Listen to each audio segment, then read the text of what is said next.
Direction point! Direction point! A Doctor Who podcast network.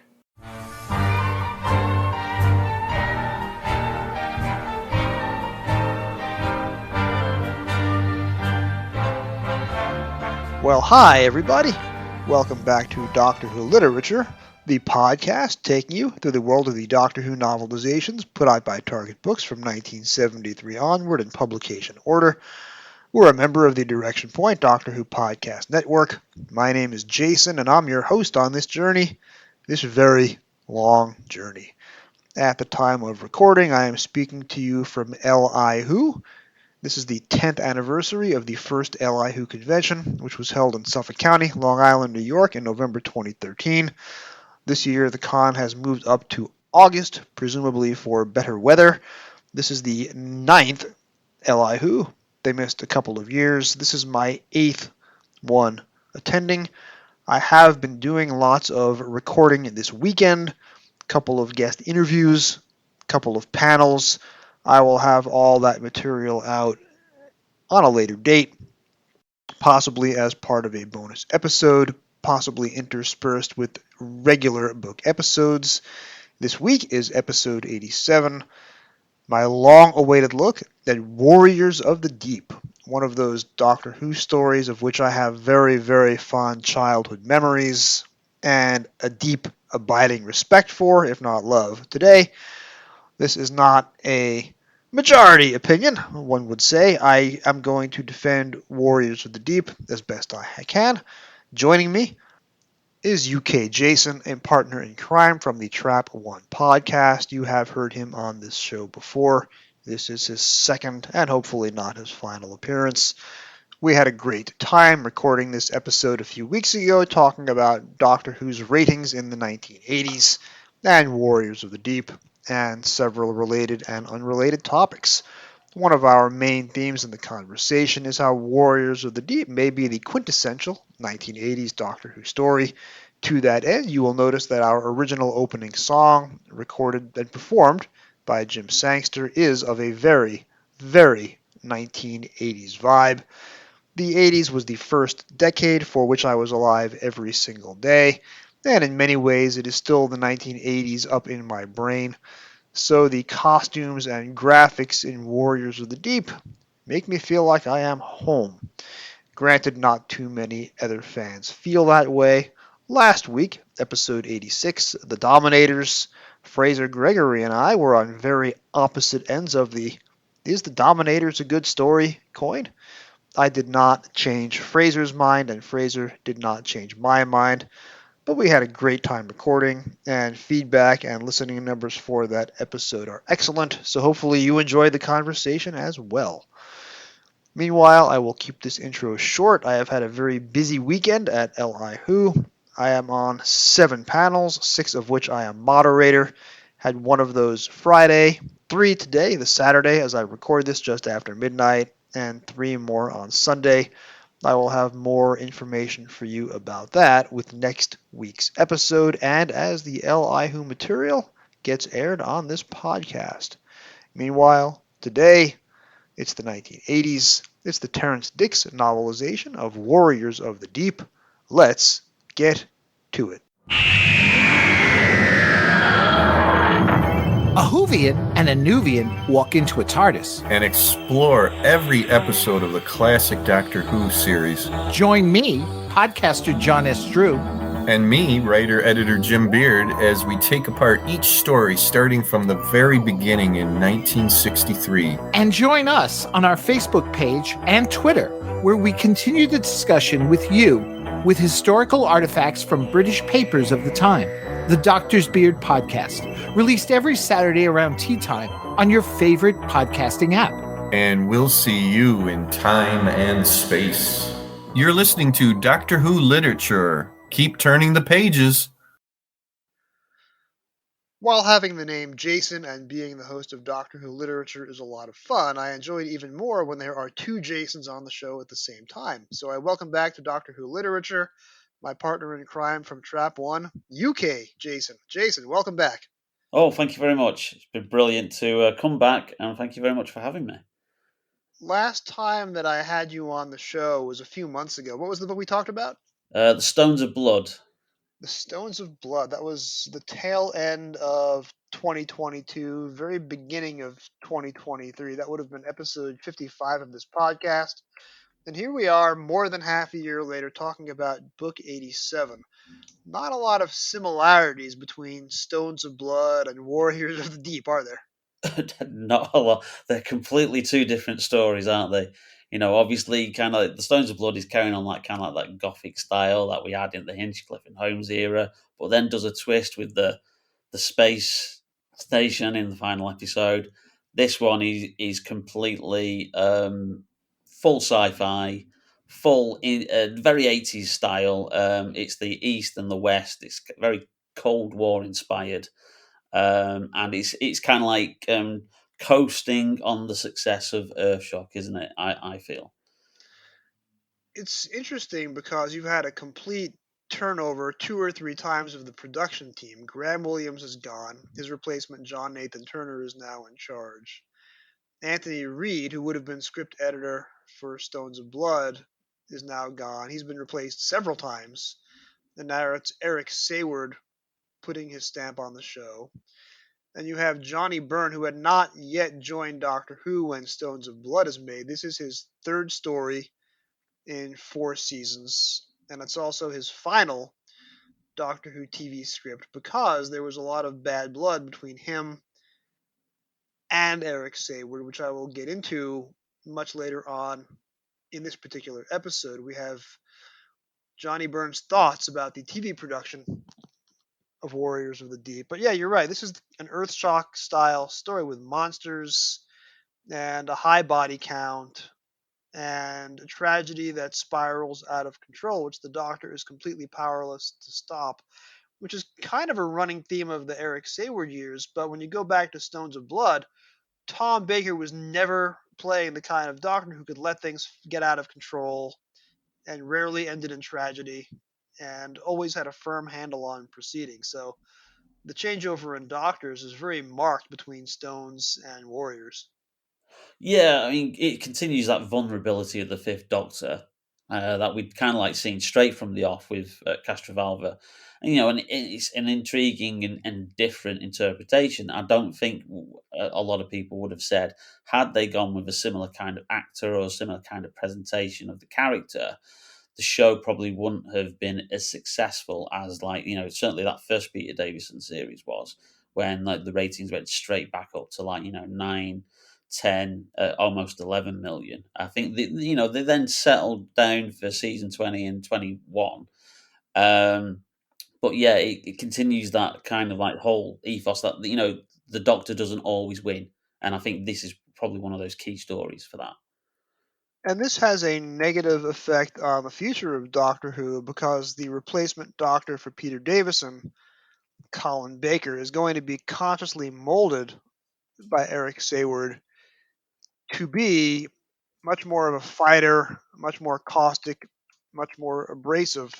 And this is a bit of the future of Doctor Who literature, but you go from a Doctor who selflessly gives himself up to save Perry in part 4 of Caves of Androzani, and then literally 6 days later in production time, you have the Sixth Doctor trying to strangle Perry in the TARDIS console room, steps from where he saved her life 1 week or 6 days earlier. And then the rest of season 22 is a brutal, graphic, violent fest. So between that and the Merca in this story, Michael Grade says enough is enough. And if you look at the ratings for Warriors, it's the season premiere.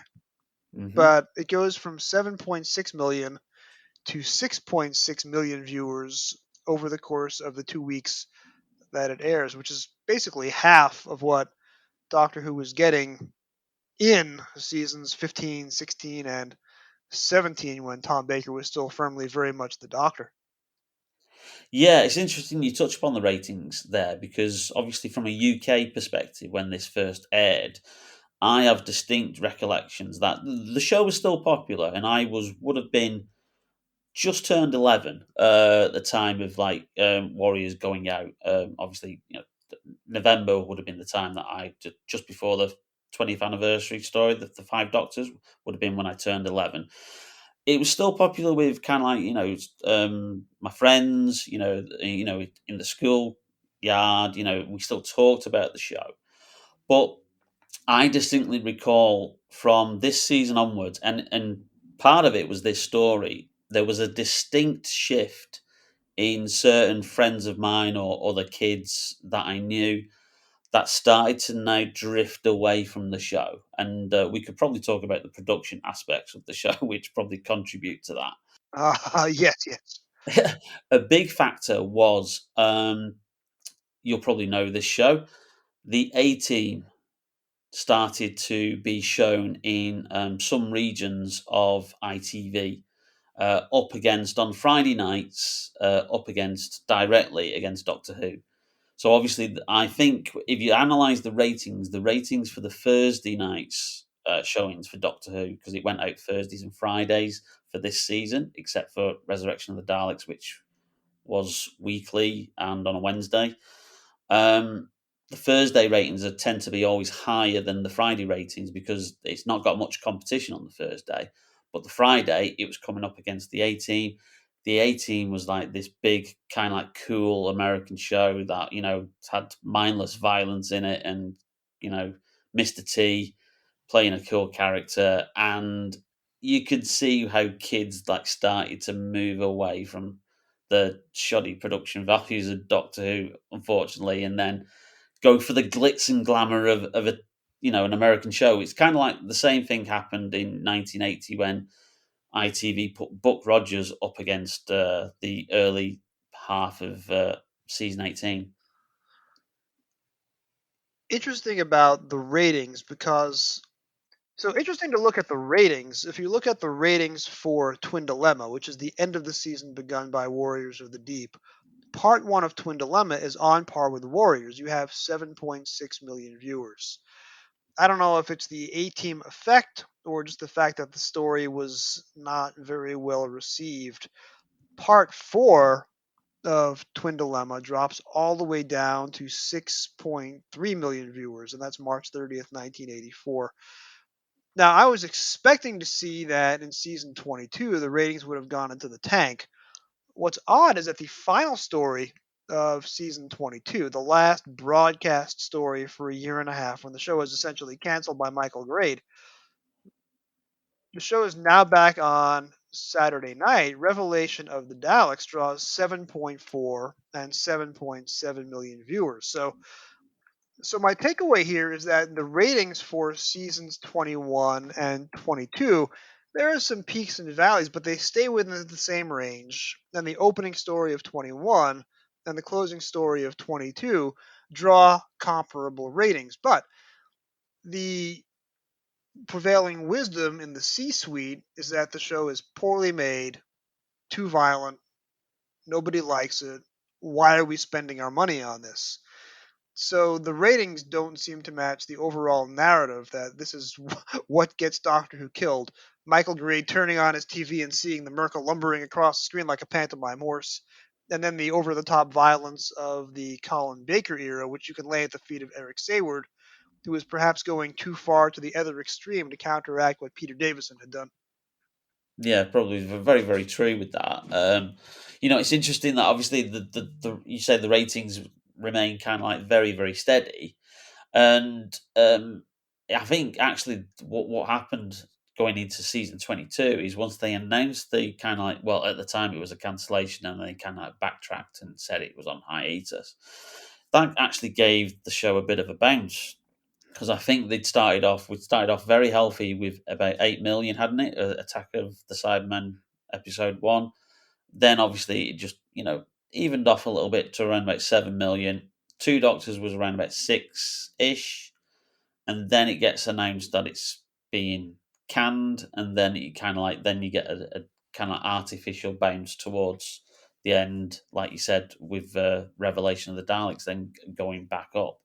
But season 22 also had its own competition because it was then up against Robin of Sherwood, which was a hugely popular show in 1985. And that was like getting views of around about, I think, about 10 11 million viewers on ITV. But it's interesting that with it moving back to Saturday nights weren't kind of like dominated by BBC One like they were in the 1970s.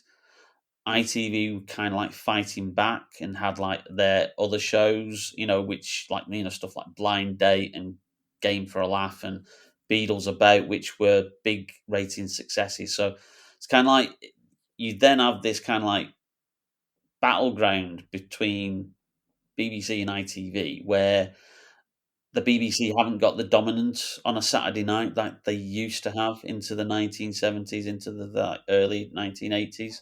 So that I think plays into the whole like perception of the show, because then people aren't like tuning in at the beginning of the evening and staying with a particular channel. And then obviously you've then got the perception that Doctor Who is like it's old, it's cheesy, it's the special effects are poor, and I think that perceptions come from obviously people talking about Star Wars and all the special effects, like that kind of thing. And I think Doctor Who made its mistake, I think, with John Nathan Turner's direction in trying to always compete with that. So we need more sci-fi stories. That's what's popular. We need some like stories that are set in the future. We need some stories that are set in space. Whereas like if it played more, I think, on its strengths and done like kind of like more historical shows like The Visitation, which plays better to the production values of the BBC at the time, then I think it might have actually fared a little bit better. So, really interesting points. Let's talk about those one by one. So, you're exactly right about Attack of the Cybermen, which is the season 22 premiere. And yes, the show is now back on Saturday night for the first time in 4 years. And it's now a 45-minute show rather than 25 minutes. Attack of the Cybermen Part 1 gets ratings of 8.9 million viewers, which is great. And I'll be honest, as critical as I am and as critical as I will be of season 22 when the books get there, Attack of the Cybermen Part 1 is amazing. It's really good. The heist stuff is terrific. Matthew Robinson is director. No scene runs more than 45 seconds. It moves. Part 2 of Attack of the Cybermen, which is not as good as Part 1 because all the best characters are killed off in the first half hour, the ratings for Part 2 drop all the way down to 7.2 million. Now, of course, they bounce back by the end of the year. But you make good points about the competition from ITV. Now, being in the States, I don't have that perspective. I'm watching the shows on PBS. I'm one of very few people watching the shows on PBS at that point. But in the mid 80s, America goes from 3 stations, ABC, CBS, and NBC, 3 networks, and then odd syndicated channels. In 1986, you get the 4th network, the Fox network, which is still around. Then you also have the proliferation of cable TV. So in the late 70s, I had a black and white television which went on VHF from channels 2 through 13. And then there's UHF, most of the channels of which are blank or public access. And then you get cable, and all of a sudden I have a cable box that goes from channels 2 through 37. So there's a lot more going on. And Doctor Who was on channel 21. Channel 20 was another PBS station out of Boston where I could watch Dark Shadows. Channel 22 is Nickelodeon with all the kid stuff. So in that 3-button range on my old wired remote control, 20, 21, 22, there's suddenly a lot more competition than I would have had 10 years earlier when I only have 3 networks to watch. So in terms of what that means for Doctor Who, the ratings are good, but the perception of the show, because there's so much more competition now, is that the show is bad, even though the same number of folks are watching it week in and week out. Whereas in the States, Doctor Who was always a cult show because it wasn't aired on the networks. It was on PBS. It was a niche show, and most folks are watching the big primetime network sitcoms of the mid-'80s. When I was coming to school talking Doctor Who, my friends are watching Alf. They're watching Golden Girls. And of course, A-Team was much bigger in the early 80s. There were a lot of A-Team toys. There were A-Team commercials. Cereal as well, probably. Yes, there was certainly an A-Team breakfast cereal. There was Gremlins, the movie breakfast cereal. Yeah. No Doctor Who breakfast cereal. So, in terms of Warriors of the Deep, you and I are about the same age. I saw this for the first time in late 1984. I would just turned 11. You would have seen this probably on the original airing, January 1984, right? Yeah, like I said, yeah, I remember it like it being trailed. Doctor Who's coming back. By that point, obviously, with the Peter Davison era, we'd gotten into the habit of instead of it airing during through September through to about March, it was condensed because it was twice weekly. So we always knew that it around about just after Christmas, January time was when the show was always going to come back and air. So it settled into that like kind of like first 3 months of the year where you got like a big like quick chunk of Doctor Who, and obviously being as kids, it was great that it was on twice a week because you got to see twice as much Doctor Who. But in the long run, I think that probably hurt the show because then it's not on the air as much as what it was previously during like the John Pertwee and the Tom Baker years where it was on for 6 months of the year. Talking to like a condensed kind of like period where it's only on for like just over like 3 months of the year. So but I definitely remember it being on. I remember watching it, and I remember really enjoying it. It's interesting that obviously I rewatched it yesterday, um, which and I've not watched it for quite some time. How just quite kind of like it's a very kind of earth shocky style story. It's building on those successes. It's bringing back an old monster. It's doing that kind of like the Doctor trapped in an area with his companions up against it, trying to make some allies who don't like trust him initially, and almost like a base under siege story. But it what all the stuff that Earthshock got right, with the reveals, the mystery, that great shock ending at episode 1, where suddenly it's like, oh my god, it's the Cybermen, which I remember distinctly as a kid, and absolutely going, running around the room going, "Oh, the Cybermen are back," as like I probably would have done, like being like 7, 8 years old at the time. But here, Pennant Roberts, as the director, just literally just cuts straight to the Silurian ship and literally just have the Silurians, just walking in shot. There's no suspense. There's no kind of like, wow, oh my god, it's like kind of like, oh, there they are. It's really chalk and cheese. I mean, and it's a shame because Johnny Burns got a cracking story. It really is, but I think it's kind of like execution onto screen. It's really let down, and I thought when I dipped into like the Target novel again, I thought Terrance Dicks would kind of like rectify some of that, but he doesn't. He does a very kind of like similar job of sticking to the shooting script, and he kind of like does the opening kind of couple of paragraphs establishing the sea base, and then just goes straight into, oh, and here are the Silurians. And it's not until later on in the book that he then gives you a bit of background about the Silurians. That's a point that I want to make during the second half of the show when I read out my audio essay, because Terrence commissioned the Silurians in 1970. He commissioned the Sea Devils in 1972. He knows more about them than anybody else who either wrote Warriors of the Deep or who was in studio for the weeks that it was being shot for the 2 studio blocks. So Terrence is the right person to novelize this book, even if he only got the commission by accident because Johnny Byrne was not doing any of his own novelization adaptations. But it's a really good point that you make about the lack of a surprise reveal, because we're just coming off the 20th anniversary season. Every bit of season 20 has an element that's coming back, and every season 20 story has some shock cliffhanger. Part 3 of Arc of Infinity, OMG, it's Omega. Part 1 of Modern Undead, in the name of all that is evil, I, the Black Guardian, command you. And of course, Earthshock in season 19 has that great surprise Cyberman cliffhanger Yeah. for part 1.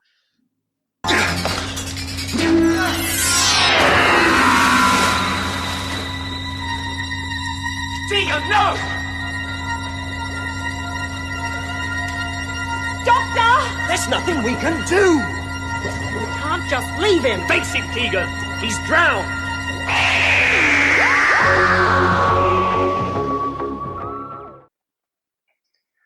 I mean, when I went to school the next day with my 2 Doctor Who fan friends who had just got me into the show, all I could talk about was that cliffhanger, and does that mean the Doctor is dead? Did he really drown? Is he going to regenerate? You do not see any Silurians or Sea Devils in shot. Either that's a lack of imagination on the part of the writer and script editor. You can't imagine that if Terrence Dix was still the script editor, he ever would have allowed that to happen. Or maybe they were just tired of these reunion specials, and even though season 21 is opening as if it's left over from season 20, maybe they want to downplay the returning monster elements. But you're right, that is a big conceptual failure on the part of the story. The Merca gets a cliffhanger, but it's not designed and built like a monster that's worthy of a cliffhanger reveal. And the Silurians only get 2 scenes with the Doctor, and that's both in part 4 at the very end of the story. Now, granted, we flash forward to the year 2022, and Legends of the Sea Devil is a disappointment for a lot of different reasons. So it's hard to blame Classic Who for doing a bad job of bringing back the Sea Devils when New Who is not doing that much better of a job bringing them back out of the mothballs. But again, we're being very critical. I want to take away all this hindsight. I want to take away this talk of Michael Grade and the ratings. As you are watching this in January 1984, are you saying this is just as good as the show that I remember? Or are you saying, oh my goodness, the show has suddenly gone from being amazing in the 5 Doctors to being horrible 6 weeks later? I'm never going to watch the show again. Did Warriors of the Deep have any positive or negative effect on you in 1984? Or was it just another story in a long line of stories that you enjoyed? I definitely recall it having a positive effect because, like I said, being steeped in obviously the books and obviously the Doctor and the Cave Monsters and obviously having Doctor and the Sea Devils and knowing like the background of those 2 stories from reading the target novels of those 2 books, and obviously you used to get regular articles in Doctor Who Weekly, then Doctor Who Monthly, and they had some nice in the early days. They had some nice backups. Comic strips where they'd focus on like the monsters, and I definitely recall they did a very very good one with the Silurians, and also a very good one with the Sea Devils as well. I might be wrong. I think one of them was written by Alan Moore because he was writing for Oh, wow. the comics at the time. He was writing for Marvel UK. It was just before, obviously, he then made the tradition, the move over to DC in the US. And took Dave Gibbons with him. And Dave Gibbons had also been on the Doctor Who strip. He had, yeah. He did those very early strips with Tom Baker, and then did the transition from Tom Baker to Peter Davison.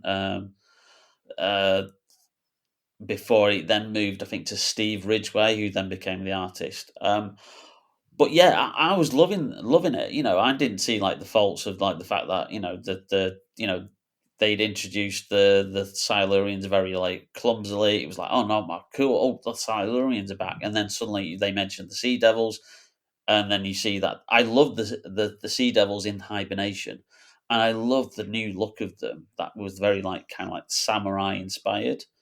Which I thought was absolutely brilliant. And I was just loving the show. Like you say, that cliffhanger was absolutely, really, really memorable. Even though you wouldn't employ Turlo as a lifeguard, because literally after about 5 seconds of being in the water, he literally says, "Face it, Tegan, he's drowned." It's like, give him a chance, will you? By the way, A+ on the Mark Strickson impression. That was very good. Thank you. But yeah, even the Merca, I don't recall like recalling at that and like being in fits of laughter or something. But whether obviously it was a change for my other friends and stuff. I mean, some of them kept with the show throughout the rest of the season, but I definitely remember there being a kind of like a bit of a huge exodus once Peter Davison had left and Colin Baker came in, and that last kind of like the story, the twin dilemma not being popular with my school friends at all.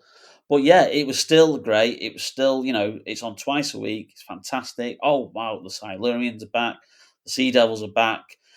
There's lots of action in it. It's not filmed as brilliantly as Peter Grimway did in Earthshock, but it's still exciting, for kids to watch as I was watching it. So I wasn't making any dispersions that the show was awful at that point at all. And same with me. I unreservedly loved Warriors of the Deep when I watched it in late 1984. And it wasn't until I got to Rec Arts Doctor Who in the early 90s that I had the intimation that this story was quote unquote considered a bad one. Discontinuity Guide enjoys Warriors of the Deep a lot more than I thought they would. But if you look at I don't know where it ranked on the most recent. Oh, I see you have Discontinuity Guide in front of you. Yeah. Nice. I only have a digital copy at this point. My paper copy was lost in the great purge of Jason stuff earlier this year. Oh dear. But I don't know where Warriors ranks in the latest DWM poll since I am not a subscriber, but I know that the 2019 and the 2014 surveys, it ranked very, very, very low. And that probably has to do with perceptions of the story and perceptions of the America. But you and I, as kids, we're watching it in 1984, and it worked for both of us. So let's talk about some other criticisms of the story and try and dispose of them. But first, tangentially, I like the point you raised about the backup strips in DWM. Bearing in mind, I did not know about Doctor Who Monthly in the 80s. Mm-hmm. So I didn't see my first issue of that magazine until the 1990s. And to this day, I'm not even a subscriber. I'll buy the odd issue at Forbidden Planet NYC sometimes if there's an interesting cover. Yeah. However, we did have in the States, Marvel Comics US put out a short-lived monthly Doctor Who book. It was the DWM comic colorized and the backup strip and a few columns from American writers and reviews. And it ran for 23 issues. And I didn't find out about this until a comic shop opened in my corner of Long Island, right next to the kosher deli where we had dinner every Friday night. So we parked the car one night, and all of a sudden, boom, there's a comic shop next door to Boomy's. Run into the comic shop, and I got my parents to buy me 20 issues 20, 21, and 22 all at the same time. And they were back issues, so they came in the plastic sleeve. Yeah. I was never able to find 23, which wound up being the final issue. But the editor's note in 22 says this title is not selling very well, and it might not be around much longer. When I was at my one and only New York Comic Con in 2019, right before the pandemic, I finally got the missing issue 23, and that was the last one. But that includes the last of Peter Davison. So I have the Stockbridge Horror, I have the whole Stockbridge cycle, which is issues 20 through 22. And I have some of the backup strips. The only backup strip that I can remember is the Celestial Toymaker one. And I really, really like that. I don't think I've ever seen the backup strips with the Silurians and Sea Devils, because while IDW took all those DWM strips and released them as Doctor Who classics about 10, 15 years ago. Yeah. So we have everything from Iron Legion all the way through Ties of Time, all the way up through Seventh Doctor. I don't think that those backup strips have ever been compiled. And if I'm wrong, I would love to know and buy them. But I don't think those backup strips are commercially available. Yeah, I think I've not seen them reprinted, and I do have that 23 issue run of the Marvel US reprints. Oh, wow. They're up in the loft with all my other comics, to be quite honest, all bagged and boarded. But yeah, I do have that run, and I did pick up some of the IDW reprints as well. And like you say, it's a shame that they haven't been more widely reprinted, because you've got some absolutely classic backup strips there. That's where Absalom Dak came from. The Dalek killer. He came from one of those backup strips. And he survived into the New Adventures. That's right. Yeah. Croton, the Cyberman with emotions, he came from those backup strips as well. So there's loads of interesting stuff that they did. They did a really good one that I can recall, which was a unit doing an investigation of a plastics factory, which obviously then turned out to be the Autons. Hmm. And that was kind of like, essentially, it was like Spearhead from space, but without the Doctor in it. And I think the twist in the end of it, because they always tend to like sometimes end with a twist, because they were quite, 8 pages long, and kind of like, if they weren't a multi-part one, that it's kind of like the last panel would always be a twist. And I think I remember, I might be completely misremembering this completely, but I think it ended up with the unit undercover person being replaced by an Auton. And then that was the twist, and then they went back out into the thing. It was like, oh right, okay, and obviously you're thinking, well, perhaps that leads somewhere into a future Doctor Who comic strip, and it never did. That's great. I mean, I would love to read some of those again. I don't have issues 20 through 22 anymore. Those probably got lost in the great purge of early 2023. There's one tranche of my old childhood possessions that I still have in another state, but I haven't been in there in years. So I know I have 23. I don't know if I have 20 through 22 anymore, but I read them over and over again, and I would Yeah. act out the Stockbridge horror. It really spoke to me as a kid. So let's turn back to Warriors of the Deep then. The other big criticism of the story is that Seabase 4 is too darn bright. And Johnny Byrne specifically addresses that in his criticism of the production in Reckard's Doctor Who. I think that criticism is wrong. I think the story is not too bright, and I have two very good reasons why, but I want to hear your take on it first. Does the lighting in this story make it bad? No, because again, that's a common misconception I think this story has. And watching it again yesterday, I was quite shocked that literally every single corridor scene is quite underlit, and it gives it a real atmosphere. And you're thinking, this is not how I kind of like. And obviously, the memory cheats. It's the famous John Nathan Turner phrase, isn't it? And I remember it being brightly lit and all the rest of it. But the scenes in the Silurian ship, and the scenes where the sea devils come out of hibernation, that's very well lit. From a 1980s BBC production point of view. The scenes in the corridors are fantastically like underlit. There's a kind of like a grayness to the whiteness of the sea base. The only thing that I think lets the story down, and where it gets this perception from, is that all the scenes in the control room are very brightly lit. And I think had they used that same kind of like lighting that they had in the corridors, especially when like, obviously they're fighting against like the Sea Devils and the Merca, then I don't think this story would have that myth attached to it that it's completely brightly lit and it's a poor story because of that. So you and I are pretty much on the same page because I was going to say my two defenses to the quote unquote overlit criticism. Number one, the Sea Devil's base is very dark and gloomy, so you need a bright set elsewhere in the story to offset that dark and gloomy set. Secondly, when you look at the brightly lit Sea Base 4 bridge, whenever they go into missile run, the lights are turned down and it Yeah, goes into emergency yeah, lighting. That means that the brightly lit base, the brightly lit bridge, is not a fault of the director. It is a choice of the characters in the story because if you're underwater, it's going to be dark and gloomy anyway. You would want the base to be bright just to keep your spirits up. And Terrence in the novelization even explains why the base has UV converters because they need sunlight to counteract the effects of being deep underwater where light does not penetrate. So I don't think that's a fault. And I think Pennant Roberts does good direction here. If you look at the bridge, it's on two levels. There's, I think, a crane shot at the very beginning of the story. There's some really good reaction shots of Nielsen and Dr. Solau as they are trading evil looks during the conspiracy portion of the story. So, all right, I think we've done a good defense of Warriors, and we've, I think, exploited some of the more common criticisms. Let's talk then about the 1980s. So you and I are about the same age. You and I were both there. I know exactly where I was when 1979 turned into 1980. It's the first New Year's Eve that I was awake for. My parents took me and then our neighbors, the Blumenthals, we all went to see Kramer versus Kramer, which is perhaps not the movie to take a 6-year-old boy to. Probably not. My parents were paying a babysitter for my 2-month-old baby sister. They weren't going to pay for a babysitter for me too, so I had to go and see Kramer versus Kramer at age 6.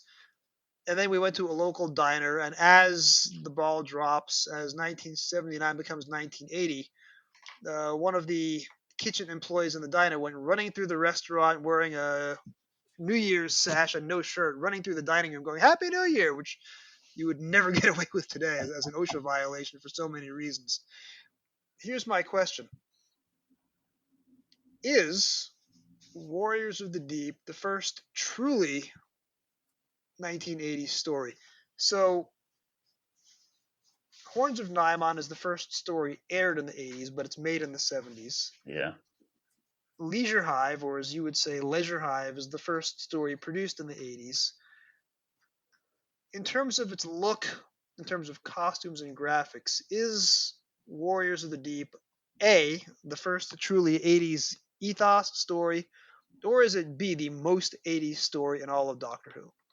I don't think it's the first 80s looking story, because there's certainly some 80s style hairstyles in let me think. Terminus, for example. Lisa Oh, yes, Goddard you're right. has a very much of a bubble perm in that episode. They were all the rage in the early 80s.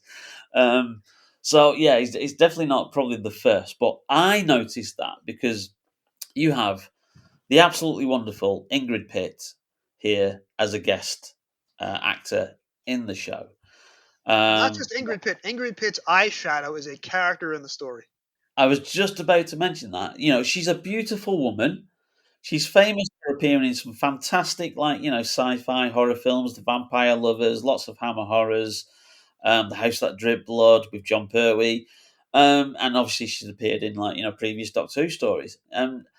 They they cake her face in so much 1980s bloody makeup and eyeshadow. It's like you're thinking, is that Ingrid Pitt? Is it really? Because it doesn't look like her. And then she has this ridiculous, the most 1980s style hairstyle. And then the kind of the sea base costumes, the personnel with the different colours across the sashes and stuff.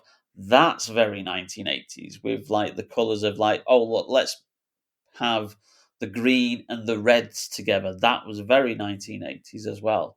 So I think you've touched upon something there that certainly from a costuming and makeup point of view, it does embrace the 1980s very, very well. So, yeah, the sea-based costumes would not look out of place in that most 1984 of genres, the Jane Fonda workout video. And the other point is the graphics. So I did not have a home computer in 1984, but we had just gotten rid of our Atari 2600. The discontinuity guide, while they are positive about this story in their summation section, the bottom line, if you turn your discontinuity guide to goofs, there's a lot of goofs. One of the goofs is Missile Command on the BBC Micro. The computer graphics in this story are 1984 as I remember living it. It reminds me of what my father was playing on the Atari 2600 because my father beat Missile Command. And it reminds me of we had little microcomputers in our public school in 1984. It was 2 computers on trolleys, and you'd wheel them to the classrooms as needed. But that was it, 2 computers in the whole school. Those are the graphics that I remember. So if you look at the Missile Run graphics on Seabase, that just takes me right back to what it was like to live in the 80s, even though it takes place 100 years in the future. Yeah, exactly. Yeah, it's very much the BBC Micro. They did use it sparingly because obviously some of the graphics in Logopolis are done on the BBC Micro as well. Oh yes, the when the Doctor is demonstrating the chameleon circuit on the TARDIS console. Yes, Yeah, yes. it turns into a pyramid. A That little kind palm of tree. thing. Yes. Yeah, and obviously in Castrovalva, the TARDIS database or the instruction manual. That's like, The index file. If we had an index file, we could look it up in the index file under index yeah, file. that's very 1980s BBC Micro. But yeah, obviously when they were doing the missile run, and effectively like all they can come up with was like the bright background with the very BBC Micro like font words like up on the screen, like either like with the green or the yellow or the red behind it. So yeah, if they ever do a replaced special effects for the collection box set, whenever they do, I'd like to see probably the removal of the BBC Micro graphics. Yeah, season 20, the Blu-ray was just announced last month, but season 21, I imagine that they've probably already shot it. I don't have any inside information as to what they've shot, but you have to assume that as it's the last Peter Davison box set and they've already done 19 and 20, you have to assume they're already hard at work, if not done with the documentaries and the Yeah. behind the surface, because we know they're further ahead with material for the bonus material than they are with the release dates, which are only 2 or 3 or 4 a year. I would love to see if they can do anything about the Merca. I don't imagine they can. But yeah, if they could make the graphics a little more 2084 and a little less 1984, that might change some people's minds. When would you have first read this novelization? We were talking earlier. This is the first novelization that I have in publication order, which was printed after 1984. This is book 87. It's the first one that I have that was printed in 1985, which is unfortunate because this is a 1984 book. The first edition would have the original brightly colored Target logo. Since I have the 1985 edition, they replaced the original Target logo with this very sad monochrome logo, which was revealed in late 84. So in the 1980s, the decade of Jane Fonda's workout costumes, they turned the Target logo monochrome, which is an odd choice. Yeah, same here. I mean, obviously, comparing the books, I've got the reprinted 1985 edition, so that's probably like when obviously I picked this up, and because I remember it was the town where I live, and there was a huge kind of like big, essentially you would call it a newsagents, So obviously the ground floor of it would be obviously magazines, newspapers. On one side, you get all the stationery, the sweets, the crisps, the chocolate, and then as you go further back into the store because it was absolutely huge, that's where you had where all the books were, and obviously they had like a science fiction section and a children's section, and I remember distinctly it would be like a weekly thing to always go there, spend a bit of my pocket money, and I would either get a brand new Doctor Who Target book, or I'd pick up a Star Wars action figure. Oh, which one is that? Is that Boba They Fett? were on the second floor. This is actually one of the new ones. This is one of the new retro style ones of Boba Fett from Book of Boba Fett, that one. So that's not an actual original. They're all under my desk in boxes. But yeah, so NSS Newsagents, as it was called, was like the go-to place to pick up your Target books. Occasionally, if they didn't have something in stock, there was a dedicated bookstore that was like further around the precinct that you could go into, but they had a smaller section because they weren't as big. So they tend to didn't have as much Doctor Who books in as what the newsagents did. So I must have obviously picked that up in 1985 rather than 1984. And we are now past the era of the photographic covers. This is the first Peter Davison novelization that does not have a fully photographic front cover or does not have the little pop-up clip art photo of Peter Davison sticking out of the neon tube logo. I think this is a great color scheme because you have the lime green neon tube logo, which I don't think Target had ever done before. And then the color scheme in back of the Sea Devil is really neat. It's bluish, purple, green. It's a very underwater color scheme. So I happen to like looking at this book is aesthetically pleasing, never minding the text. Yeah, and like you say, I think it's is it Andrew Skilleter who's done the cover, and he was Yes. probably the go-to artist at the time. And it's a great rendition of like the Sea Devil in that kind of like samurai inspired costume, which, like I said, I absolutely love. I would love character options who've got the action figure license to do, because they recently last year did the Warriors of the Deep free figure pack. Yes. And I would love for them to do a Sea Devil pack if they could at some point. That would be brilliant. I'd buy that in a shot. Which Sea Devil costume do you prefer? Do you prefer the mesh netting from the 1972 Sea Devils, or do you prefer this, the leather samurai costume? I think it's this all the way. Yeah, definitely. Yeah.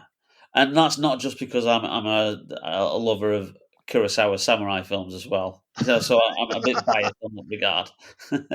Well, you can never go wrong aping Kurosawa. I mean, imagine if you have Throne of Blood as a Doctor Who episode. Oh wow. So let's talk then. We've talked about Warriors of the Deep on TV. We've talked about Warriors of the Deep, the book. We've talked about the 1980s. We've talked about Ingrid Pitt's eyeshadow. The rest of the guest cast, maybe not the most interesting and dynamic set of actors in Doctor Who history. But what else can we say about this story as produced? What other common criticisms hurled at the story can we cheerfully rebut? Well, I mean, the most obvious one is the Merca. But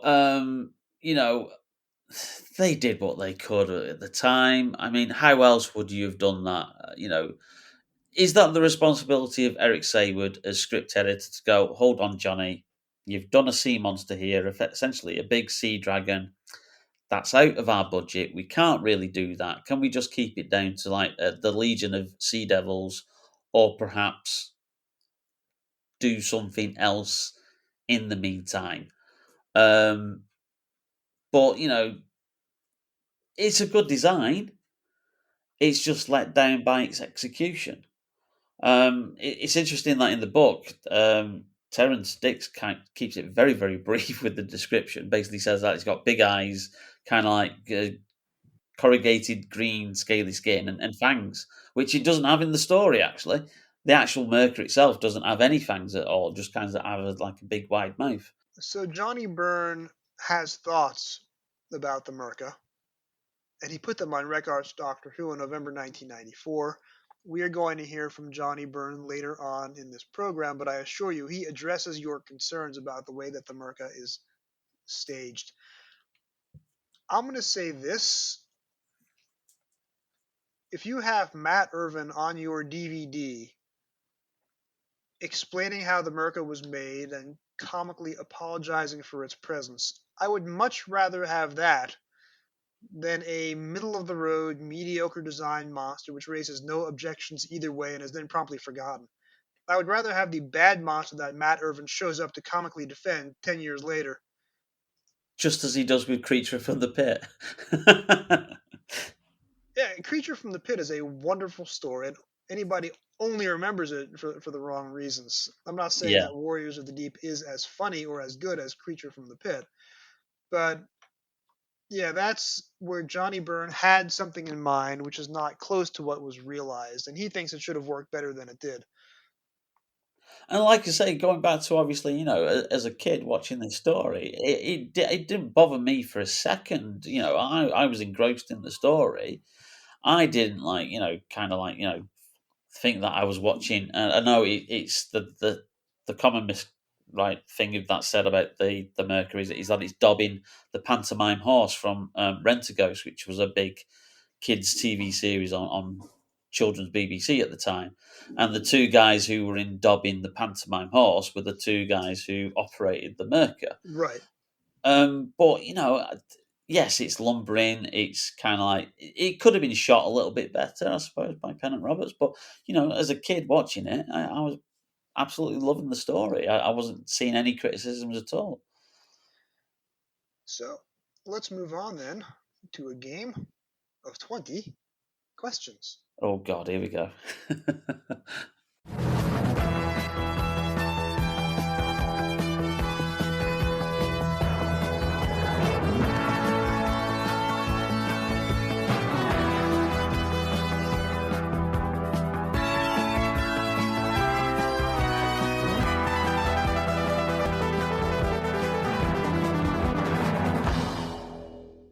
So you know the drill by now. You've been listening to this show for a long time. You've been on it before. I am one. Random Doctor Who serial from 1963 to 2022.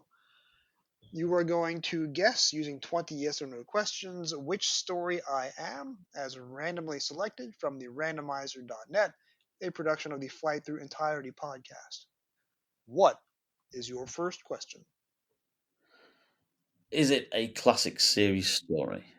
Yes, you are correct with question number 1. I am a classic series story. Question 2. Is it from the 1980s?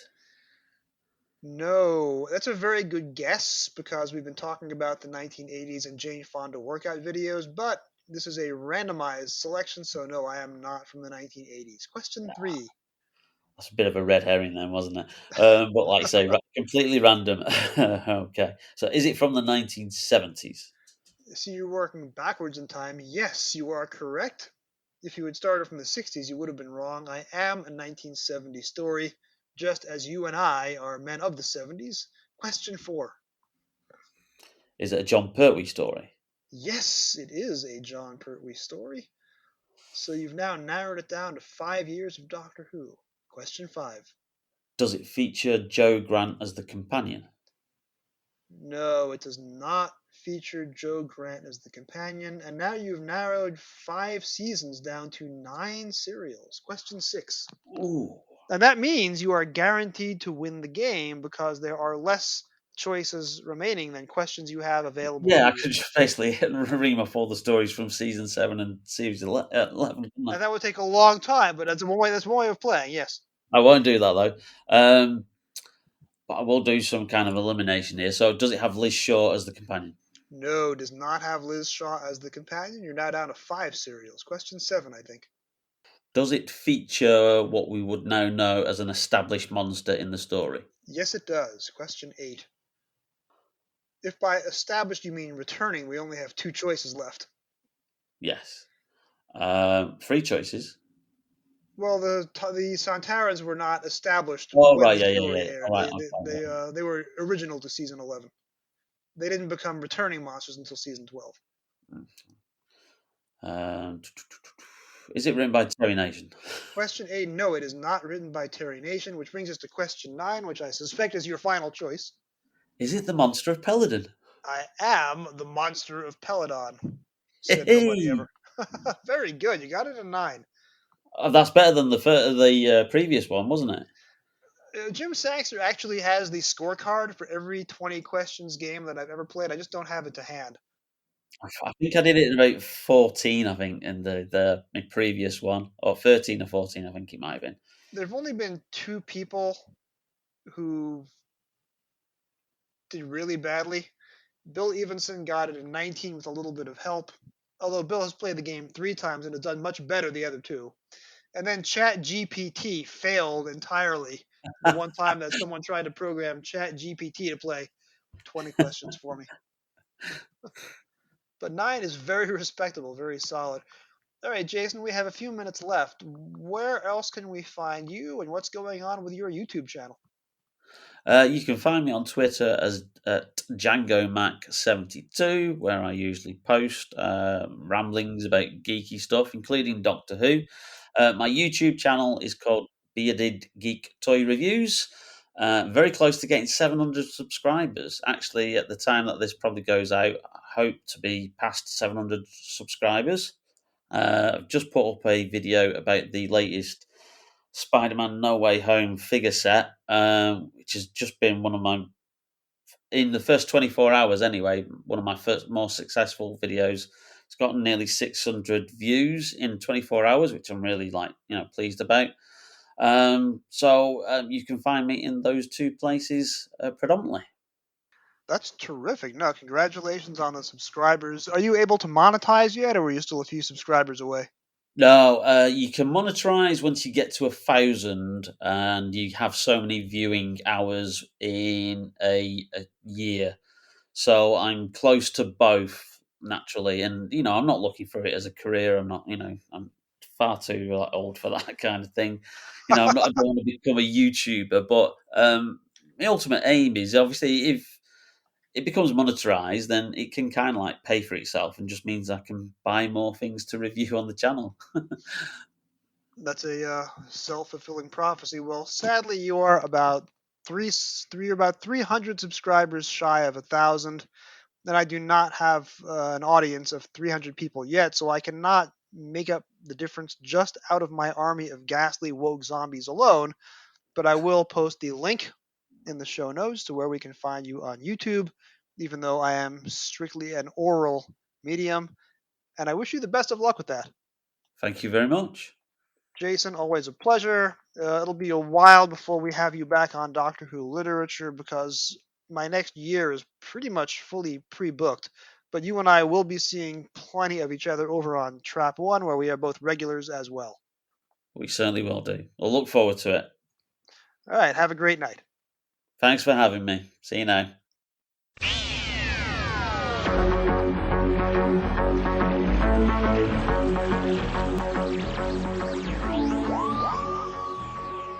Doctor Who, Warriors of the Deep, by Terrance Dicks, televised as Warriors of the Deep, teleplay by Johnny Byrne, televised in January 1984, paperback release date August 16, 1984, target book number 87, cover artist Andrew Skilleter. When the TARDIS materializes on Earth in the year 2084, the Doctor meets an old enemy, the Sea Devils. Once the masters of this planet, they are now forced to live in the murky depths of the sea, but their intention is to reclaim their position of domination. This will entail the infiltration of Earth's defense systems and the provocation of another world war, more terrible than any yet experienced, to bring about the complete annihilation of the human race. Not only is the first stage of the Sea Devils' attack successful, their associates in this dastardly plan are the sinister Silurians, also known to the Doctors of old. Warriors of the Deep is what I like to call a vanguard novelization, by which I mean, at the time of its release, it was the most recently aired TV story to be novelized. It's the first Season 21 book to come out, only 7 months after transmission, and Season 21 will come at us in a rush in book form, much faster than a lumbering Merca, faster than a squadron of Sea Devils, lumbering even more slowly through the brightly lit corridors of Seabase 4.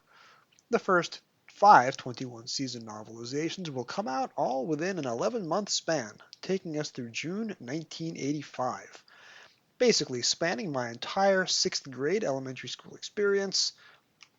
The first book coming out mere weeks before I discovered Doctor Who, the 5th coming out just weeks before my first Doctor Who convention, a 6th, The Twin Dilemma, comes out in early 86, and the last, well, that has to wait for reasons having to do with rights and clearances until the 21st century, unless you count Paul Scoons' TSV fan novelization, which, and Paul gets very embarrassed when I tell him this, is much, much, much better than the actual novelization of Resurrection of the Daleks, put out by that show's own scriptwriter.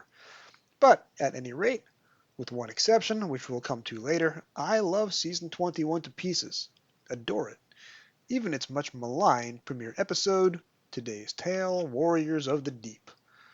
Looking again to the Doctor Who Ratings Guide for inspiration, I submitted my review, an earlier version of this essay, in October 2016. I had, shall we say, some strange fears and mysterious forebodings about the November 2016 U.S. presidential election, which had some professional consequences for me when all was done, and in the run-up to election night, I found that for several weeks I was unable to read anything more weighty than children's books. Seriously, for that whole month, all I read was my 1960s hardcover Hardy Boys reprints, several choose-your-own adventures from the early 80s, and Target novelizations.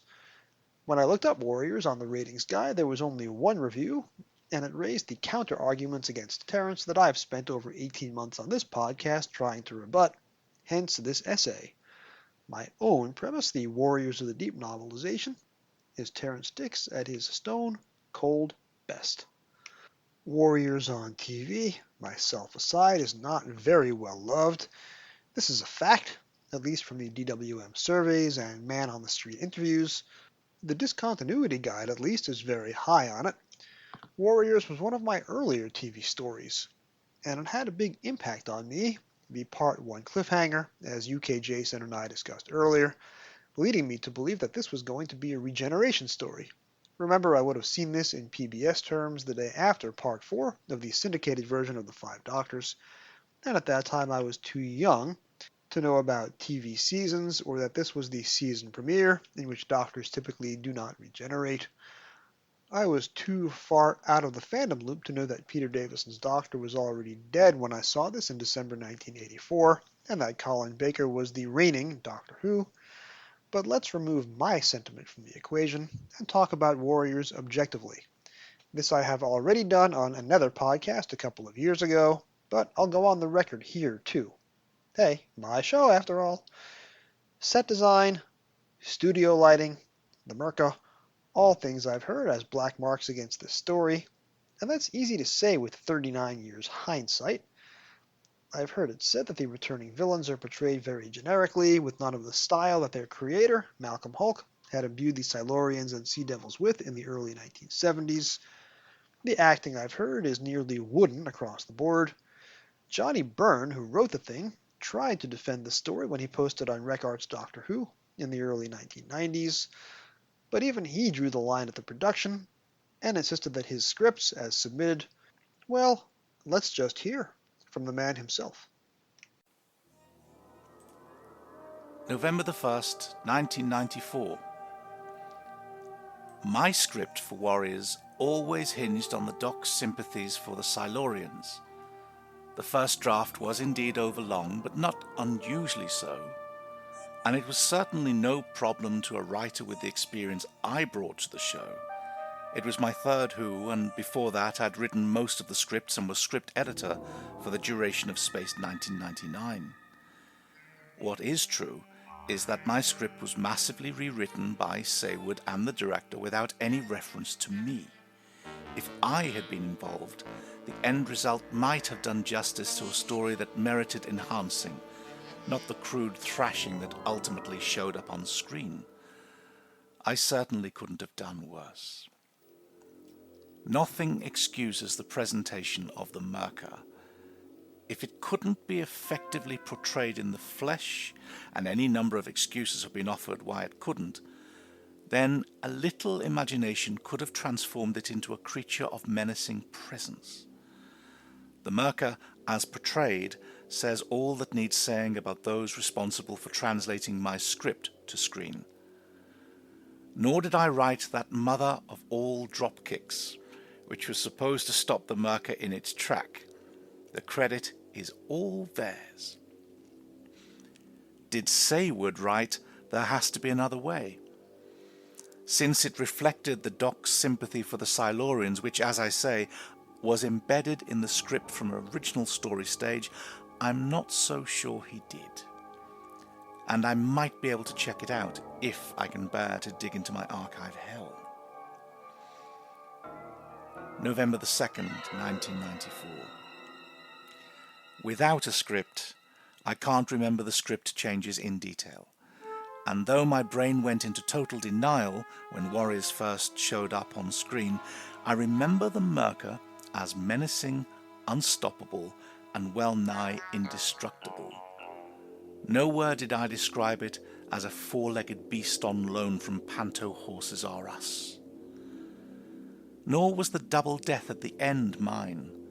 I had the base captain live and the Silurian die. Given the dilemma of the Silurians, beings pledged not to kill, but driven by necessity to wipe out humans and manipulating events in a way that would honor the former and accomplish the latter, I felt that this situation had greater emotional impact. The Doc knew the Silurians, understood their thinking, ethics, and values. He also understood what drove them to act as they did. His final line was an expression of his regret and anger, not at the situation in general, which is how it is played out on screen, but at the particular needless tragedy which arrogant mankind had inflicted on the noble-minded Silurian race. I did have a male double-dealing scientist on board the sea base, but nowhere did I describe him as a drop-kicking Rhine maiden. I was also very specific in my description of the base, rusting, leaking, virtually forgotten by all except those on board. The tension caused by neglect, decay, and low morale was demonstrated in the very first scenes, when the guy plugged into the weapons system computer completely bombs out. The onboard atmosphere and look, which I described in the script, later showed up something like in Alien, with the Merca essentially a lurking, deadly presence waiting to reveal itself.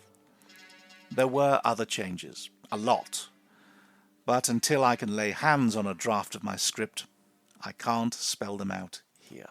Words written by Johnny Byrne, November 1994. Performed by Jim Sangster. Many of the contributors to that original Records Doctor Who thread, by the way, were and or still are friends of mine in real life, and 2 of them have been on this podcast. However, I did not post in that thread as far as I can tell. Not sure why. Must have been busy with law, school, admission paperwork. Thanks again to Jim Sangster for the dramatization. As Johnny says, most of those flaws held up against TV Warriors are production team flaws, and you can now watch the DVD special features and listen to the audio commentary for more on that. Any DVD to which Matt Irvin contributed is gold, by the way. The benefit of the novelization is that you can remove the production team flaws and produce the epic James Cameron directed version of the story that lives in the mind's eye. And who better to do that than Terence? Terence's opening sentences are always a delight of world building and word economy. It's a great trick. 2 of his first 4 sentences, the base, might have been in space. It might have been in space, but it wasn't. Now, pull down a few EDA and PDA novels from the 1990s or early 2000s off your bookshelf and compare the opening sentences. Terence's grab you. Other writers, not always so much. Now, there's not much that can be done to salvage the casting of the story. The dialogue given to most of the characters is strictly functional, and nobody's winning an Emmy Award. Commander Vorshak is played by Tom Adams, who had a big-ish part in The Great Escape, and Terence here mentions that Vorshak, quote, had the rugged good looks of a recruiting poster hero, much to his own embarrassment. Now, if that description doesn't win you over on the character, then I can't help you.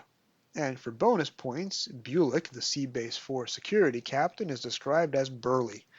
I've said this before, but every sergeant in Doctor Who history is burly. That's pretty much all you need to know about Bulick. In a word count of 1, Terence wisely characterizes him as burly, and then gets out of the way. Terence, to be fair, does recycle a lot of his earlier work. Clearly, his typewriter had macro keys for his cut-and-paste descriptions of the Fifth Doctor's outfit, TARDIS console room, and the Silurian submarine. Quote, its greenish hull had a rough, irregular surface, like something grown rather than manufactured. You'll find that description, or one like it, in perhaps a half-dozen other Terence adaptations, the earlier Terror of the Zygons and the forthcoming The Crotons springing immediately to mind. But this is where we get to the special stuff. The villains of the story are the Silurians and Sea Devils, and Terence was there at their creation. These are his nieces and nephews, if not his children. He commissioned Malcolm Hulke to write those 2 stories. I know I've said variants of this line in other podcast episodes, including earlier today, but the genesis of that line was my original October 2016 review of the book, so I've left it in this essay. In this novelization, Terence swoops in and gives us a lot of backstory and characterization, virtually none of which had been delivered on TV. Terence also builds up the human inhabited world of 2084 in a way that the TV production did not. It's Terence who describes this world's dueling Eastern and Western blocks with his trademark love of political zingers.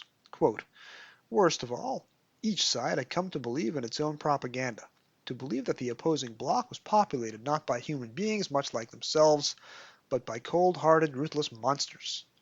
Or, quote, Nielsen had no wish to die in defense of the base he was working to destroy. But enough about the 2016 U.S. presidential election. That's Terrence describing an imaginary world that bears no resemblance to our own whatsoever. Terrence also gives several more dimensions to Dr. Solau than Ingrid Pitt was able to do on TV. Solau is a thankless role, killed off in Part 3, and only on screen for a handful of minutes before that. But Terrence psychoanalyzes the character and makes her almost tragic. Quote, she had come to accept that most terrible of creeds, that the end justifies the means. Or, her voice was dull, almost lifeless. By now, Dr. Solau was becoming used to murder and treachery. And here's how Terrence dramatizes Solau's death, presumably working from camera or transmission scripts, rather than from Johnny Burns' submissions. Dr. Solau ignored her, Lieutenant Preston. She ran round the corner, down more endless corridors, turned another corner, and found herself facing the Merca. It was too late to turn and run, and she flung herself forward, kicking out at the Merca in an attempt to force her way past. The attempt was doomed. The long tail lashed out, and she was thrown across the corridor, her body glowing and crackling with energy. As she slumped dead to the ground, the program disc rolled from her outstretched hand. The Merca moved on. Ingrid Pitt was an accomplished martial artist, and that is a roundhouse kick she is trying on TV, not a drop kick as Johnny Byrne identifies. The drop kick goes straight up. A roundhouse kick comes from the hip as your leg sort of steps over the chair. But at any rate, Ingrid Pitt would have been very good at that in real life. Does not quite work so well against the Merca prop. Terrence also provides lengthy technical descriptions of the C-Base 4 missile control apparatus, the Sync-Op system, in which missiles can only be launched by a human brain interfacing with the base computer, and Silurian technology. When the Doctor uses UV light converters in Part 3, Terrence explains why there are UV converters in an undersea base, and explains how the crew uses them. It's easy to take this stuff for granted as mere technobabble, but the TV episode dropped those ideas into the story without explanation, and it takes a Terrence to actually decipher what all that stuff meant. Quote, Sync-Op technicians were in short supply. The training was difficult, sometimes dangerous, and only certain specially selected minds could cope. Sometimes, as in the case of Maddox, mistakes were made. Later on, the solarium was designed to counteract the effects of long spells of undersea duty. It was said you could even get a tan if you stayed in there long enough, though few people bothered. The human characters in the story may be largely cardboard, but in Terrence's hands they're cardboard moving through a very complex world. The TARDIS crew fares well. You can hear Terrence mentally debating with Eric Sayward over the merits of adding an untrustworthy, shifty regular character, Turlough, to the TARDIS. Not counting the 5 Doctors, episodes 81A and 81B of this podcast, this is the only Turlough story novelized by Terrence. But in this outing, Terrence nails the character, calling attention to Turlough's cowardice and shifting loyalties in virtually every scene. Terrence has Vorshak observe, a nasty, treacherous-looking type he was, too. Tegan gets a moment of triumph when she happily observes that the Sea-Base Guard platoon commander is female. That's a nice touch which you won't find in the TV version. And credit, I believe, to Pennant Roberts, who, as he often did, turned Preston from a male role into a female role to give us diversity in casting. Pennant would gladly join my ghastly woke zombie army of listeners, you see. And yes, Terrence does save the Merca. You can see Terrence smirking, or if you will, smirking, at the idea of a dinosaur crossbred with an electric eel, but the Merca does make sense in the book, mostly.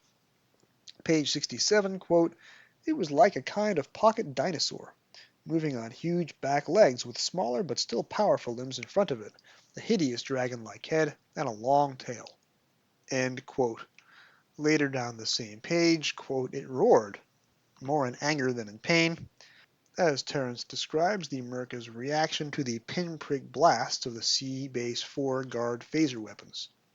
Terrence also cheerfully papers over plot implausibilities. Quote, fortunately, Bulick had a good knowledge of the base ventilation system. I've worked in many offices, and trust me, nobody on site ever has any idea how the ventilation systems work.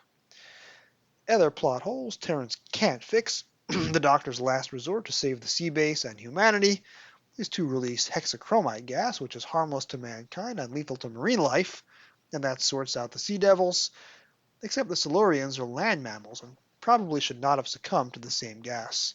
Eric Sayward and Johnny Byrne and potentially Terrence missed that one. Oh well. Is Warriors of the Deep a perfect book? Of course not. It's only 120 pages long. Given 250 pages, this could have been an all-timer, but novelizations weren't 250 pages long in the 70s or 80s. Part 4, as written, plays a bit rushed in chapters 10 through 12. The Doctor and Silurian leader only get 2 scenes together, and Terrence is a bit uncomfortable describing the huge body count at the end of the story. So the ache and disappointment of the Doctor saving the day but failing to save many lives is muted. On page 125, Terrence points out, quote, Bulick at least had survived, and there would be other human survivors scattered about the base. Bulick would have to take charge, explain what had happened to the astonished rescuers from the surface. Still, at least the missiles had not been launched. End quote. Not quite as tragic as the TV. But make no mistake, the novelization of Warriors of the Deep is one of the finer examples of Terrence taking a lower-ranked TV story and making it into a memorable, fast-paced, enjoyable book. I'm thankful this one exists. You've done it!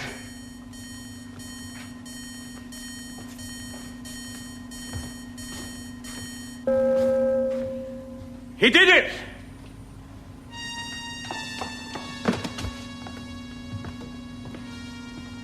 He's alive. The commander wasn't so lucky, I'm afraid. He's been shot.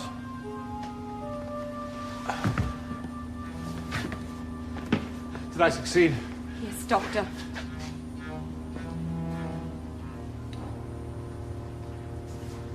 They're all dead, you know.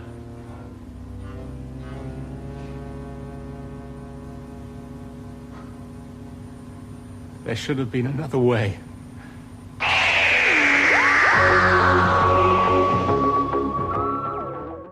Next time on Doctor Who Literature, we are going back and forth, up and down Doctor Who's timeline, from Book 86, The Dominators, made as part of Season 5, to Book 87, Warriors of the Deep, made as part of Season 21.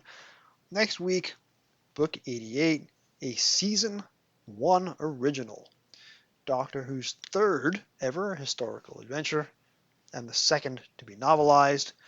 It is the first of 3 novelizations from early William Hartnell author John Luca Roddy. We are going to be joined next week by Ross Aitken from Gallifrey's Most Wanted, Stop, Let's Team Up, The Runcible Report, and several other appearances on shows such as Trap One and Doctor Who Literature.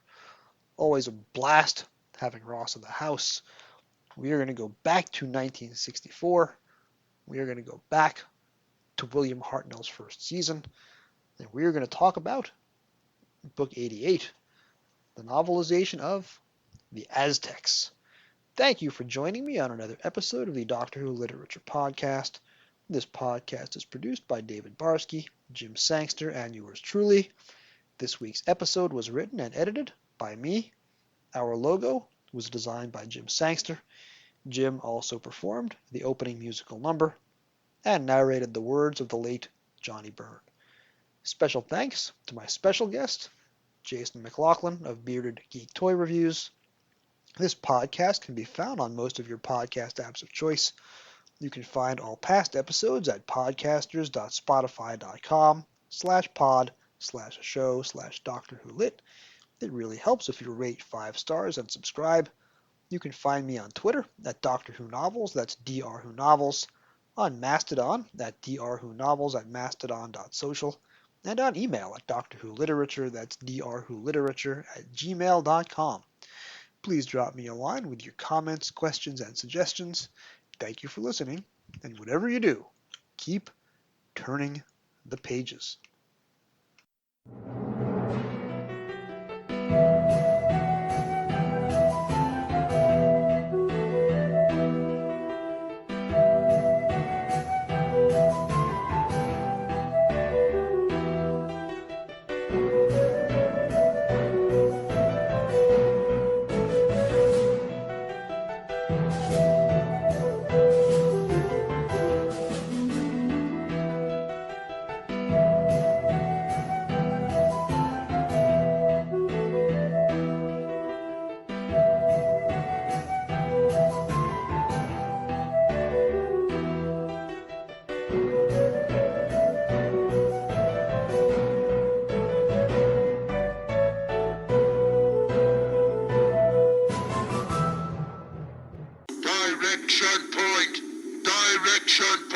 a Doctor Who podcast network.